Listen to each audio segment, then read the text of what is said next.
और अब आपको बताएं कि पैमरा की जानिब से कोर्ट रिपोर्टिंग पर पाबंदी का इकदाम लाहौर हाई कोर्ट में चैलेंज कर दिया गया।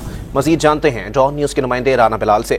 बिलाल, बताइएगा दरखास्त में मौकिफ क्या इख्तियार किया गया है? जी, पैमरा की जानिब से अदालती कार्रवाई रिपोर्ट करने पर पाबंदी का जो इक़दाम है उसे लाहौर हाई कोर्ट में एडवोकेट समरा मलिक ने एक आईनी पिटीशन के जरिए चैलेंज किया है। इस दरखास्त में पैमरा को वफाकी हुकूमत समेत दीगर को फरीक बनाते हुए इस दरखास्त में यह मौक़िफ़ इख्तियार किया गया है कि पैमरा ने 21 मई को कोर्ट रिपोर्टिंग पर पाबंदी का एक नोटिफिकेशन जारी किया और पैमरा का ये जो नोटिफिकेशन है वो आइन के आर्टिकल 19 और 19A की खिलाफ वर्जी भी है। इस दरखास्त में यह इस्तदा की गई है कि लाहौर हाई कोर्ट पैमरा का पाबंदी से मुतल्लिक जो नोटिफिकेशन है उसे कलअदम करार दे और अदालत पिटीशन के हतमी फैसले तक पैमरा का इस नोटिफिकेशन जो है उसे मुअत्तल भी करे। तो ये आईनी दरखास्त जो है वो एडवोकेट समरा मलिक की जानिब से लाहौर हाई कोर्ट में दायर कर दी गई है, जिस पर कल समाअत का इम्कान है। जी, बहुत शुक्रिया राना बिलाल अपडेट करने के लिए।